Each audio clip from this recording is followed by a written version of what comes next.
નમસ્કાર, આપ જોઈ રહ્યા છો નિર્ભય ન્યૂઝ. હું છું આપની સાથે પ્રથમ મોદી. નિર્ભય ન્યૂઝની વેધર અપડેટમાં આપનું સ્વાગત છે.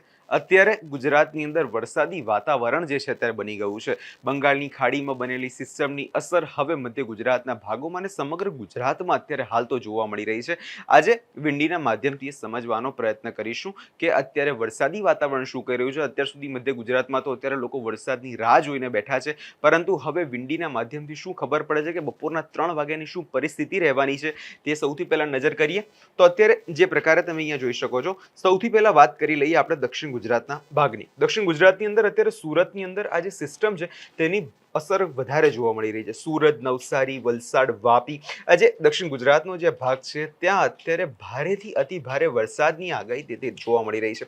બપોરે 3 વાગ્યાની પરિસ્થિતિની અત્યારે આપણે વાત કરી રહ્યા છે. એની અંદર અત્યારે સુરતની અંદર ભારે વરસાદ જે છે અત્યારે જોવા મળી રહ્યો છે. વ્યારા, આહવા, પેટ છે, વાપી છે, તે વિસ્તારમાં અત્યારે વરસાદની આગાહી છે. અત્યારે આપણે જોયું તો ખરી એનડીઆરએફની ટીમો દ્વારા ત્યાં રેસ્ક્યુ કામગીરી પણ શરૂ કરવામાં આવી હતી. ત્યાં વરસાદ જે છે તે ખૂબ જ અત્યારે ત્રાટકી રહ્યો છે. હવે આ જે સિસ્ટમની અસર જે છે તે દક્ષિણ ગુજરાત બાદ હવે ધીરે ધીરે મધ્ય ગુજરાત તરફ આવતી હોય એવું અત્યારે લાગી રહ્યું છે. વડોદરાનો જે ભાગ છે, નડિયાદ છે, ધોલેરા છે, અમદાવાદ છે, તે મધ્ય ગુજરાતના જે ભાગ છે ગોધરા, અમદાવાદ, એ વિસ્તારમાં વરસાદ જે છે બપોરે 3 વાગ્યા સુધીમાં પહોંચી શકે એવી અત્યારે પરિસ્થિતિ અત્યારે દેખાઈ રહી છે. સુરેન્દ્રનગરનો ભાગ છે, ધોળેલા છે, ખંભાત છે, નડિયાદ છે, ગાંધીનગર છે, વિરમગામ છે, લુણાવાડા છે, ગોધરા છે, આ વિસ્તારમાં બપોરે 3 વાગ્યા સુધીમાં વરસાદ જે છે ખાબકી શકે છે. અને એમાં ભારે વરસાદની આગાહી જે છે અત્યારે 3 વાગ્યા સુધીમાં કરવામાં આવી છે. આજે આપણે એ પણ જોયું કે ઘણી બધી શાળાઓમાં રજા પણ આપી દેવામાં આવી છે, કેમ કે અત્યારે જે ગઈકાલથી જ હવામાન વિભાગ દ્વારા આજના દિવસની અંદર ભારેથી અતિ ભારે વરસાદની જે છે એ આગાહી કરવામાં આવી હતી. હવે વાત કરીએ અત્યારે પરિસ્થિતિમાં કે જે સૌરાષ્ટ્રનો ભાગ છે ત્યાં શું પરિસ્થિતિ રહેવાની છે. બપોરે 3 વાગ્યાની પરિસ્થિતિની અત્યારે વાત કરીએ, તેની અંદર ભાવનગર જે છે, અલંગ જે છે, મહુવા છે, રાજુલા છે, કોડીનાર છે, તે વિસ્તારમાં અત્યારે વરસાદ જે છે દેખાઈ રહ્યો છે, પરંતુ હળવો વરસાદ જે છે તે ભાવનગરમાં અત્યારે જોવા મળી રહ્યો છે. સૌરાષ્ટ્રમાં આ સિસ્ટમની અસર જે છે બપોર સુધીમાં વધારે નથી થવાની. જે હળવો વરસાદ જે છે અત્યારે દેખાઈ રહ્યો છે, અમરેલીમાં, પાલીતાણામાં, રાજકોટમાં જે છે હળવો વરસાદ જે છે એ અત્યારે જોવા મળી રહ્યો છે. મોરબીના ભાગમાં પણ જે છે વરસાદ અત્યારે આપણને દેખાય છે. માળિયામાં પણ છે, ધાંગધ્રામાં પણ વરસાદ જે છે જોવા મળી રહ્યો છે. એટલે કે આ વરસાદની જે સિસ્ટમ છે તેની અસર સૌથી વધારે બપોરની પરિસ્થિતિમાં તો અત્યારે ખાસ કરીને મધ્ય ગુજરાતનો ભાગ અને દક્ષિણ ગુજરાતના ભાગ ઉપર જ આ સિસ્ટમની વધારે અસર એ અત્યારે જોવા મળી રહી છે. હવે વાત કરીએ કે સાંજના 5 વાગ્યાની પરિસ્થિતિ કેવી રહેવાની છે. સાંજે 5 વાગ્યાની પરિસ્થિતિની અંદર જે પ્રકારે અત્યારે વરસાદી સિસ્ટમની આપણે વાત કરી કે જેમાં દક્ષિણ ગુજરાતના ભાગમાં જે વધારે વરસાદ જે છે દેખાઈ રહ્યો હતો, અને એ જ વરસાદ એ અત્યારે જોવા મળી રહ્યો છે. સુરતની અંદર એવી જ પરિસ્થિતિ છે, વધારે વરસાદ જે છે ત્યાં પડી શકે છે એવું પણ લાગી રહ્યું છે. પરંતુ ખાસ કરીને 5 વાગ્યાની પરિસ્થિતિમાં આ જે સિસ્ટમ છે તેની વધારે અસર તે સૌરાષ્ટ્રના ભાગ ઉપર ધીરે ધીરે વધારે થતી હોય એવું દેખાઈ રહ્યું છે. ભાવનગરની અંદર જે હળવો વરસાદ હતો તે હવે ભારે થતો હોય એવું અહીંયા દેખાઈ રહ્યું છે, કેમ કે વરસાદી સિસ્ટમ જે છે તે હવે મધ્ય ગુજરાત તરફ ઉપર વધારે આવી રહી હોય એવું અત્યારે દેખાઈ રહ્યું છે. રાજકોટના ભાગમાં પણ વરસાદ જે છે વધારે જોવાઈ રહ્યો છે. કઠિયાવાડ છે, પછી તે બાદ મોરબી છે, અને જે ઉત્તર ગુજરાતના ભાગોમાં પણ આ વરસાદ જે છે અત્યારે ધીમે ધીમે જતો હોય એવું અત્યારે લાગે છે. મધ્ય ગુજરાતની અંદર સાંજના અત્યારે 5 વાગ્યાની પરિસ્થિતિમાં મધ્ય ગુજરાતમાં ભારે વરસાદ જે છે પડી શકે છે એવું અનુમાન અત્યારે વિંડીની એપ દ્વારા અત્યારે લગાવવામાં આવી રહ્યું છે. વધુમાં હવે ઉત્તર ગુજરાતની આખી વાત કરી લઈએ. ઉત્તર ગુજરાતના ભાગમાં થરાદ છે, રાપર છે, મહેસાણા છે, એ વિસ્તારમાં વરસાદ જે છે અત્યારે દેખાઈ રહ્યો છે. બનાસકાંઠાના વિસ્તારમાં અત્યારે વરસાદ જે છે 5 વાગ્યા પછી વધુ ઉપર જવાનો હોય એવું અત્યારે લાગે છે, કેમ કે જે સિસ્ટમ જે બંગાળની ખાડીમાં જે સિસ્ટમ બની હતી, જે મોન્સૂન ટ્રફ જે છે તે બન્યું હતું, એની અસર હવે મધ્ય ગુજરાતમાં અને ગુજરાતમાં આજના દિવસે વધુ જોવા મળે એવું અત્યારે ચોક્કસપણે અત્યારે દેખાઈ રહ્યું છે. વધુમાં હવે વાત કરી લઈએ સાંજના 7 વાગ્યાની શું પરિસ્થિતિ રહેવાની છે, કેમ કે સાંજે 7 વાગ્યાની પરિસ્થિતિની જો અત્યારે ચર્ચા કરીએ તેની અંદર આ વરસાદી સિસ્ટમ જે છે તે હવે રાજકોટના ભાગમાં વધારે આવતું અને સૌરાષ્ટ્ર તરફ આ સિસ્ટમ આખી અત્યારે આવતી એવું દેખાય છે. ભાવનગરમાં જે હળવો વરસાદ હતો ત્યાં હવે ભારેથી અતિ ભારે વરસાદ જે છે દેખાઈ રહ્યો છે, અને સુરતમાં એ જ વરસાદ જે છે ઓછો થતો હોય એવું લાગે છે. સુરતમાં વરસાદ તો છે, પરંતુ જે સિસ્ટમ જે છે તે હવે પવનના ભાગ હિસાબથી તે હવે સૌરાષ્ટ્ર તરફ આવતી હોય એવું અત્યારે દેખાઈ રહ્યું છે. વડોદરામાં જે પ્રકારે જે વરસાદ જે છે ભારેથી અતિ ભારે અત્યારે અહીંયા દેખાઈ રહ્યો છે.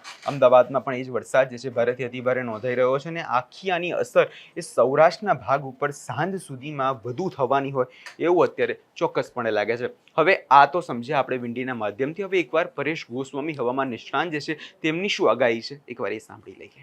ભારે વરસાદની આગાહી છે આવનારા 48 કલાક ગુજરાત માટે ખૂબ ભારે છે. પરેશભાઈ પાસેથી સમજીશું કે આ કઈ સિસ્ટમ છે અને પરેશભાઈ સમજવું એ પણ છે કે કયા કયા જિલ્લાઓમાં હવે આ વરસાદથી વધારે તબાહી મચશે.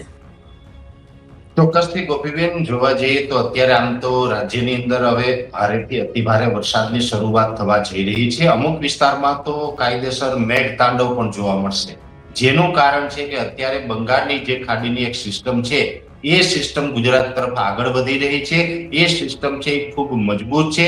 એ સાથે અરબ સાગરમાં પણ અત્યારે કરંટ છે, અરબ સાગર સક્રિય છે, જેને કારણે મોન્સૂન ઓફશોર ટ્રફ હોય છે એ પોઝિટિવ ફેઝમાં આવ્યું છે. બીજા નંબરની વાત છે કે અત્યારે જે મોન્સૂન ધરી હોય છે એ મોન્સૂન ધરી છે એ પણ દક્ષિણ તરફ ખસેલી છે. એટલે કે દક્ષિણ રાજસ્થાન, ઉત્તર ગુજરાતના અમુક ભાગો ઉપર થઈ મધ્યપ્રદેશ થઈ અને એ ચોમાસું ધરી છે બંગાળની ખાડી સુધી લંબાઈ રહી છે.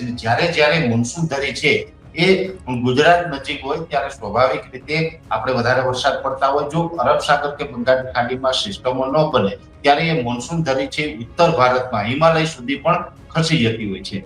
એટલે આ તમામ પરિબળો અત્યારે સક્રિય છે ને એમાં પણ અત્યારે જે સિસ્ટમ છે આ બંગાળની ખાડીની સિસ્ટમ મધ્યપ્રદેશ અને મહારાષ્ટ્ર ઉપર અત્યારે પહોંચી ગઈ છે.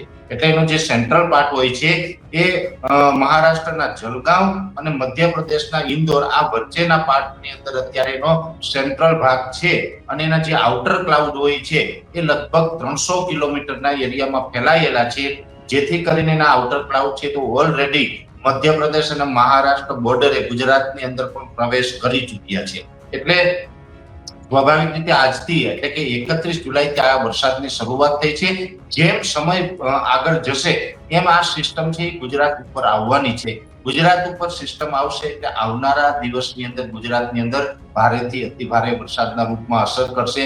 જેમાં આજે રાત સુધીમાં પણ ઘણી જગ્યાએ એટલે કે મધ્યપ્રદેશ અને મહારાષ્ટ્ર બોર્ડર લાગુ વિસ્તારમાં ભારેથી અતિ ભારે વરસાદ વરસી શકે છે.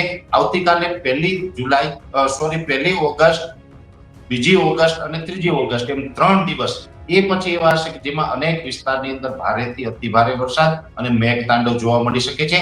હવે આમાં જે ગુજરાતની અંદર ભારે વરસાદની જે સંભાવનાઓ છે એ વિસ્તારની વાત કરવા જઈએ તો પંચમહાલ, છોટાઉદેપુર, રાજપીપળા, ભરૂચ, અંકલેશ્વર, સુરત, વલસાડ, વાપી, નવસારી, બારડોલી, બિલીમોરા, ડાંગ, તાપી આ તમામ ટૂંકમાં કહી શકાય કે દક્ષિણ ગુજરાતના તમામ જિલ્લાઓનો આમાં સમાવેશ થાય. મધ્યપ્રદેશ બોર્ડરનો સમાવેશ થાય. એ સાથે વડોદરા, આણંદ, નડિયાદ, ખેડા, અમદાવાદ આ વિસ્તારમાં પણ ભારેથી અતિ ભારે વરસાદ વરસી શકે છે. સૌરાષ્ટ્રના 3 જિલ્લા એવા હશે કે એમાં પણ ભારે વરસાદની સંભાવનાઓ છે, જેની અંદર સુરેન્દ્રનગર, બોટાદ અને ભાવનગર આ 3 જિલ્લામાં પણ ભારેથી અતિ ભારે વરસાદ વરસે એવી શક્યતાઓ છે.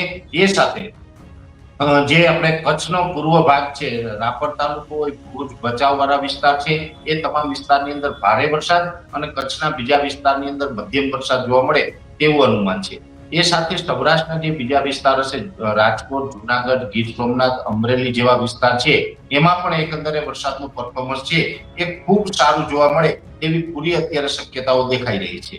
જોકે પશ્ચિમ સૌરાષ્ટ્ર છે આ 2026ના ચોમાસામાં અત્યાર સુધી ઘણું બધું નબળું રહ્યું છે, પણ પશ્ચિમ સૌરાષ્ટ્રમાં પણ આ વરસાદનો રાઉન્ડ છે એ આવનારા 2 દિવસની અંદર લગભગ 2 થી લઈ અને 5 ઇંચ સુધીના વરસાદના રૂપમાં અસર કરે.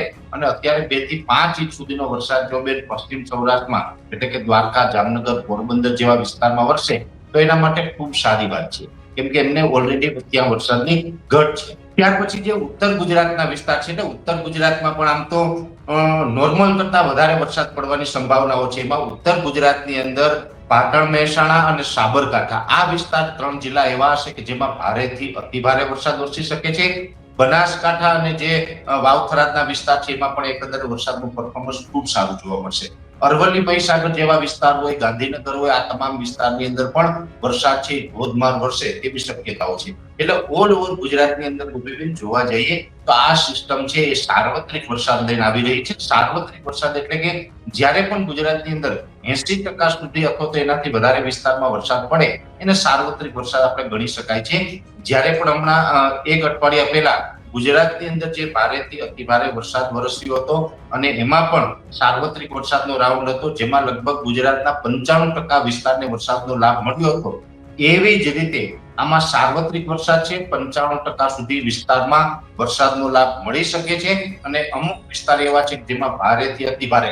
ખાસ અત્યારે જે આપણે સાવચેત રહેવા જેવા એરિયા છે, જેમાં મધ્ય ગુજરાત, સૌરાષ્ટ્રના જે સુરેન્દ્રનગર, બોટાદ, ભાવનગર અને દક્ષિણ ગુજરાતના તમામ જિલ્લા, હું આપના માધ્યમથી બેન અપીલ કરી રહ્યો છું કે આ તમામ જિલ્લાઓ છે એમાં નીચાણવાળા વિસ્તારમાં કોઈ મિત્રોએ ન રહેવું. નદી કાંઠા વિસ્તારમાં રહેતા હોય તો પણ આપણે સલામત સ્થળે ખસી જવું અને ખાસ જ્યારે પણ વરસાદ પડતો હોય ત્યારે બિનજરૂરી બહાર ન નીકળવું, કેમ કે આમાં થંડરસ્ટોર્મ એક્ટિવિટી પણ થવાની સંભાવનાઓ છે. બેન, જે સિસ્ટમ છે એ અત્યારે 2 લેવલ ઉપર આમ તો ચાલી રહી છે. એક 700 એચપીએ નું લેવલ છે અને એક છે 850 એચપીએ નું લેવલ. હવે આ બંને લેવલ ઉપર જે સિસ્ટમ ચાલી રહી છે એમાં અનેક જગ્યાએ થંડરસ્ટોર્મ એક્ટિવિટી થાય તો ગાજવીજનું પ્રમાણ વધારે રહે. ઘણી જગ્યાએ સિસ્ટમ ક્રોસ હોવાને કારણે વીજળી પડવાના પણ જે કિસ્સાઓ છે એ આ રાઉન્ડ દરમિયાન બની શકે છે. એટલે આજે 31 જુલાઈથી લઈ અને 4 ઓગસ્ટ સુધી ગુજરાતમાં સાચવીને રહેવું. નીચાણવાળા વિસ્તારમાં ખાસ લોકોએ સલામત રહેવું જોશે, કેમ કે અત્યારે વરસાદ જે પડવાનો છે આમાં ભારે વરસાદની સંભાવનાઓ છે. એટલે ગોપીબેન, 1 કલાકની અંદર લગભગ 3 થી લઈને 5 ઇંચ સુધીના વરસાદ વરસી શકે છે અનેક વિસ્તારમાં અને આવો જ વરસાદ છે એ 2 થી 4 કલાક સુધી વરસે એટલે અનેક વિસ્તારમાં ઘરોમાં પાણી ઘૂસી જાય, નીચાણવાળા વિસ્તારો છે એ ડૂબી જાય. આ પ્રકારની પરિસ્થિતિ ક્યાંક ને ક્યાંક સામે આવવાની છે. એટલે આ ખૂબ ગંભીરતાથી લેવા જેવી આ વાત છે. એટલે દરેક મિત્રોએ અને તંત્રએ સાવચેત રહેવું પડશે. ખાસ કરીને આપણા માધ્યમથી બીજી અપીલ એ પણ કરવા માંગુ છું કે તંત્રએ NDRF ની ટીમ અત્યારથી રવાના કરવી જોઈએ, જેમાં છોટાઉદેપુર, વડોદરા, અમદાવાદ અને દક્ષિણ ગુજરાતના તમામ સેન્ટરો, આ તમામ સેન્ટરની અંદર NDRF ની ટીમ રવાના કરવામાં આવે અને એ સાથે બોટાદ, ભાવનગરની અંદર પણ NDRF અથવા SDRF ની ટીમ છે એ મોકલવામાં આવે, કેમ કે અત્યારે ગમે ત્યારે હવે આવનારા 2 થી 3 દિવસની અંદર આ તમામ વિસ્તારની અંદર રેસ્ક્યુ કરવા પડે લોકોને અને NDRF ની ટીમની જરૂર પડે એવી પરિસ્થિતિ થવા જઈ રહી છે. હવે આ સમગ્ર મામલે તમારો શું અભિપ્રાય છે અમને કમેન્ટ બોક્સમાં ચોક્કસથી જણાવજો અને અમારી ચેનલ નિર્ભય ન્યૂઝને લાઇક, શેર અને સબસ્ક્રાઇબ કરવાનું ભૂલશો નહીં.